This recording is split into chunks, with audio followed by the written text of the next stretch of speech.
नमस्कार साथियों, बहुत बहुत स्वागत है आपका प्रखर संस्कृत एकेडमी में। और आज की क्लास में हम अध्ययन करेंगे रिक्त स्थानों का। रिक्त स्थान के अंतर्गत हम समझेंगे कि जो कर्ता है, कर्ता हमारा यदि एक वचन में है तो क्रिया किस प्रकार से आएगी, कर्ता यदि हमारा द्विवचन या बहुवचन में है तो हम क्रिया को किस प्रकार से लगाएंगे। आइए शुरू करते हैं आज की क्लास। बहुत बहुत स्वागत है आपका। सबसे पहला क्वेश्चन है रिक्त स्थान गच्छति। तो यहाँ पर क्या आएगा, बालकः, बालकौ, बालकः या अहम। अब देखिए ये जो गच्छति है, ये जो क्रिया है, इसका मूल शब्द रूप है गम, है ना। मूल शब्द रूप क्या है, गम रूप चलते हैं गच्छति, गच्छता, गच्छन्ति से। ये लट लकार का प्रथम पुरुष का एक वचन है, तो यहाँ पर क्रिया हमारी एक वचन की आएगी, तो क्या आ जाएगा यहाँ पर, बालकः, बालकः गच्छति, बालक जाता है। अगला क्वेश्चन, रिक्त स्थान गच्छामि। अब ये जो गच्छामि है ये उत्तम पुरुष का एक वचन है, तो क्रिया हमारी उत्तम पुरुष एक वचन की आनी चाहिए, तो यहाँ आंसर हो जाएगा अहम। अहम का मतलब होता है मैं, अहम गच्छामि, मैं जाता हूँ या जा रहा हूँ। रिक्त स्थान गच्छसि। यहाँ पर ये गच्छसि जो है ये मध्यम पुरुष का एक वचन है, तो क्रिया हमारी मध्यम पुरुष एक वचन की आ जाएगी, तो यहाँ पर आ जाएगा त्वम, त्वम गच्छसि यानी तुम जाते हो। अगला क्वेश्चन, रिक्त स्थान गच्छता। अब ये जो गच्छता है ये प्रथम पुरुष का द्विवचन है, जैसे गच्छति, गच्छता, तो यहाँ पर जो है प्रथम पुरुष द्विवचन की जो क्रिया है वो हो जाएगा तो, सह तौ ते, तो यानी वे दोनों, तो वे दोनों जा रहे हैं। रिक्त स्थान गच्छता।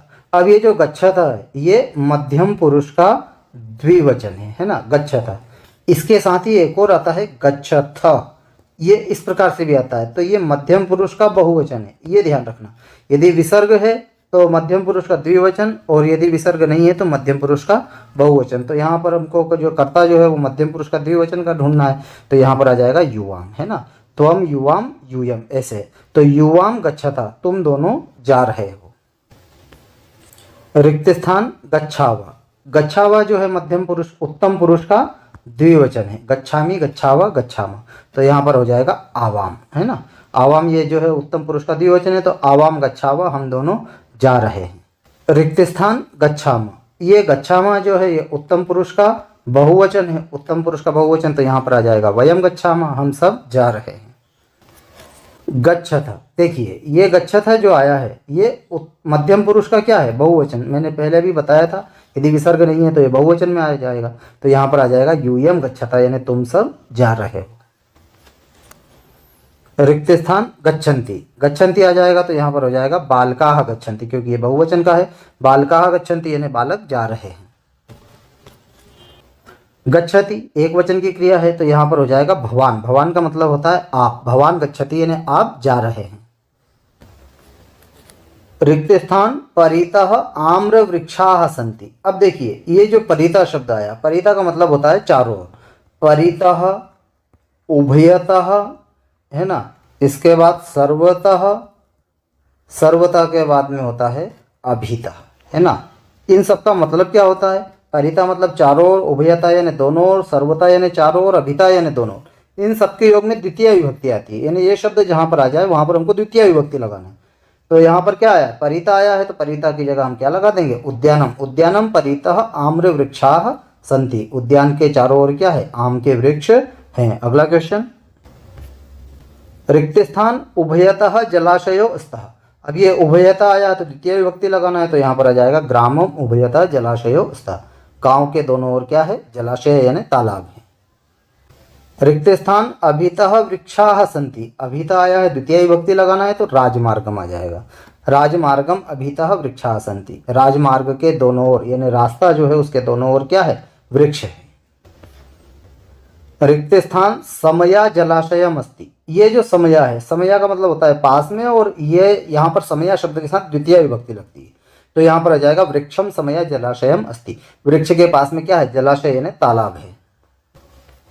रिक्त स्थान निकषा उद्यानम अस्ति। निकषा का मतलब होता है पास में, और इसके योग में द्वितीय विभक्ति होती है, तो यहाँ पर हो जाएगा जलाशयम निकषा उद्यानम अस्ति, यानी तालाब के पास में क्या है, उद्यान है। रिक्त स्थान प्रति दयाम कुरु, है ना, तो यहाँ पर प्रति आया है, प्रति के योग में द्वितीय विभक्ति होती है, तो यहाँ पर हो जाएगा दीनान। दीनान प्रति दयाम कुरु, यानी दीनों, दीनों के प्रति यानी असहायों के प्रति दया करो। अब ये जो दीनान है ये द्वितीय विभक्ति का बहुवचन है। जैसे बालक शब्द का बहुवचन होता है बालकान, वैसे दीन शब्द का बहुवचन होता है दीनान द्वितीय विभक्ति में। तो दीनों के प्रति दया करो। तान रिक्त स्थान धिक ये स्वच्छता न कुर्वन्ति, है ना। तो धिक के योग में द्वितीय विभक्ति लगेगी, तो यहाँ पर हो जाएगा जनान, है ना। तान जनान धिक ये स्वच्छता न कुर्वन्ति, उन लोगों के लिए धिक्कार है जो स्वच्छता नहीं करते हैं। रिक्त स्थान विना जीवनम निरर्थकम अस्ति, विना के योग में द्वितीय विभक्ति होती है, तो यहाँ पर हो जाएगा शिक्षाम, शिक्षाम विना जीवनम निरर्थकम अस्ति। अब देखिए ये जो विना ये संस्कृत का है, हिंदी में क्या होता है, हिंदी में होता है बिना, है ना। तो शिक्षा के बिना जीवन निरर्थक है। राजमार्गम रिक्त स्थान वृक्षाः सन्ति, तो अब राजमार्ग यानी रास्ता, रास्ते के दोनों ओर, तो यहाँ पर क्या हो जाएगा उभयता, राजमार्गम उभयता वृक्षाः सन्ति, राजमार्ग के दोनों ओर क्या है वृक्ष है। यहाँ पर परिता नहीं करना, परिता का मतलब होता है चारों ओर, लेकिन रास्ते के तो दोनों ओर होगा, तो यहाँ पर उभयता आएगा।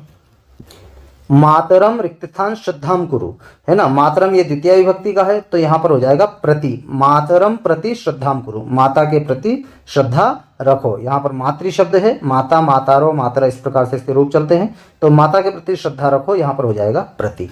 तो इस प्रकार से दोस्तों आज की क्लास में हमने शब्द रूप से संबंधित जो कर्ता और क्रिया है किस प्रकार से एक वचन द्विवचन बहुवचन में लगती है उसका हमने अध्ययन किया। उम्मीद कर रहा हूं दोस्तों आपको वीडियो अच्छा लगा, और यदि वीडियो अच्छा लगा है तो वीडियो को प्लीज़ लाइक कीजिएगा, चैनल सब्सक्राइब कीजिएगा दोस्तों। मिलते हैं हम किसी नए टॉपिक के साथ किसी नए वीडियो में, तब तक के लिए जय हिंद जय भारत, धन्यवाद दोस्तों।